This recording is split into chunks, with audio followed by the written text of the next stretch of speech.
back. You're watching Headlines now. One of the world's fastest bowlers who made India his second home, Australia's Brett Lee, announced his retirement from international cricket, ending an injury-ravaged career that spanned 13 years. The 35-year-old affable pacer who retired from Test cricket in 2010 had been most recently laid low by a calf injury.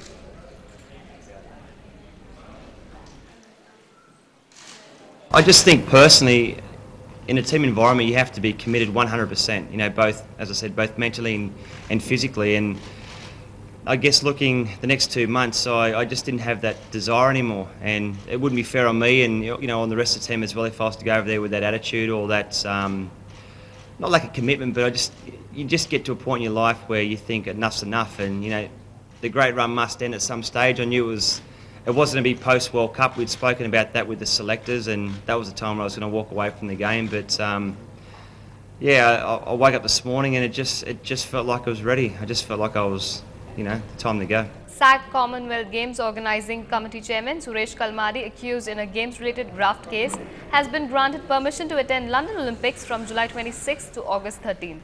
Sports Minister Ajay Makan, however, has slammed the decision, saying that Kalmadi doesn't deserve to attend the Olympics.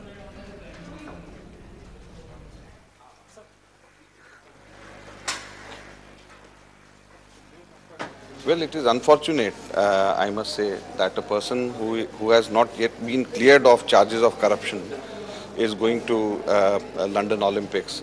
Olympics is not just about winning the medals. Olympics is about the ethics, as we all know. Olympics is about the morality.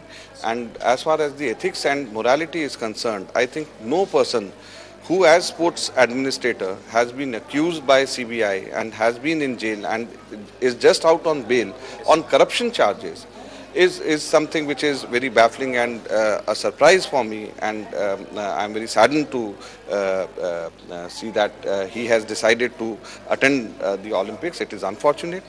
As a sports minister, I would just like to ensure that he will not be part of the Indian delegation. This much I can ensure. In just over 2 weeks, East London is expected to become gridlock as athletes, journalists and ticket holders all head for the Olympic Park to enjoy the games.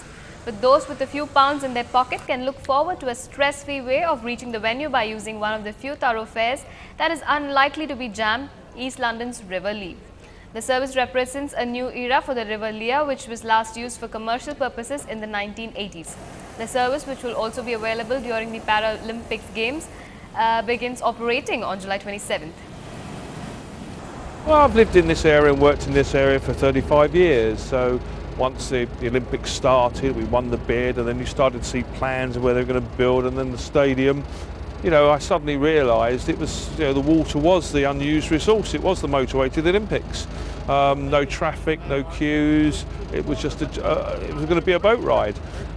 So then I approached British Waterways to see if there was any opportunities there. I spoke to them about moorings in Limehouses, where we start off from.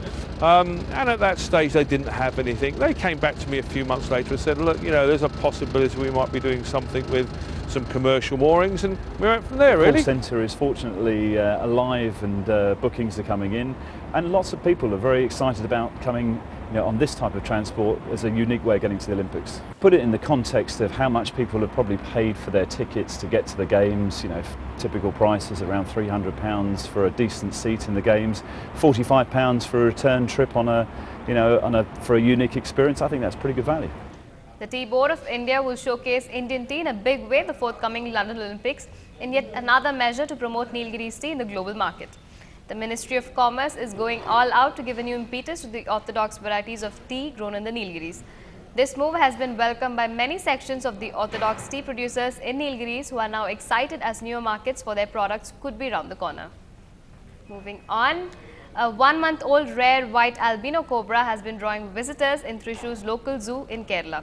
The venomous beauty was put on display after a local serpent lover recently donated the baby snake to the zoo. Caged in a glass jar, the deadly snakelet was seen hissing at peeking visitors, eager to catch a glimpse of the rare species. This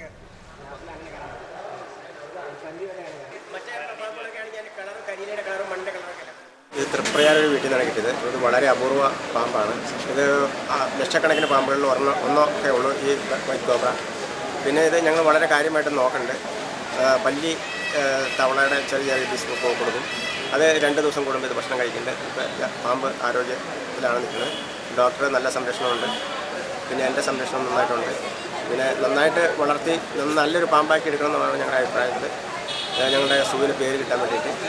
അത് മറ്റൊരു സ്ഥലങ്ങളിൽ ഇത് കണ്ടിട്ടില്ല. ഞാനിത് പടത്തിനല്ലാണ്ട് വേറെ നേരിട്ടിത് കണ്ടിട്ടില്ല ഈ visit പാമ്പുകളെ. അപ്പോൾ അതുകൊണ്ട് തന്നെ വളരെ കാര്യമായിട്ട് ഞങ്ങൾ സംരക്ഷിക്കുന്നുണ്ട്. Almost 200 artifacts from Mexico and Peru's colonial periods were on display at the inauguration of a new exhibit in Mexico City's famed Chapultepec Castle. The exhibit, entitled Contested Visions in the Spanish Colonial World, was co-organized by the Los Angeles County Museum of Art and Mexico's National Institute of Anthropology and History. It will be on exhibit in Mexico City until October 7th. Estamos paralelos en las dos formas de regir de ambos lugares.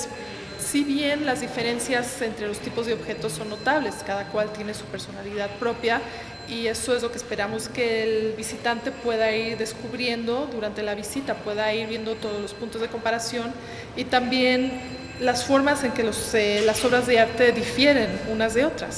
Moving on, the much anticipated film has finally hit the screens and Ajit's fans are in a frenzy.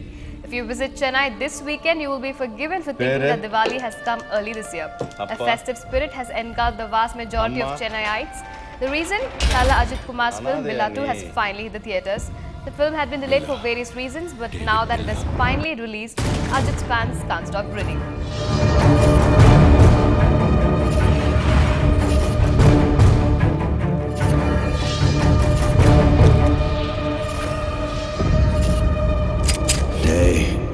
என் வாழ்க்கையில் ஒவ்வொரு நாளும் ஒவ்வொரு நிமிஷமும்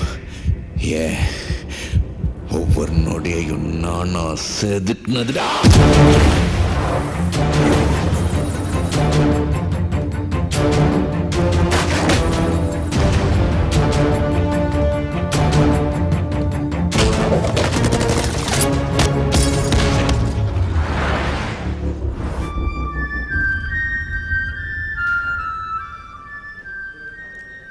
And that is a wrap on this bulletin. Stay tuned to NDTV Hindu for more news and updates.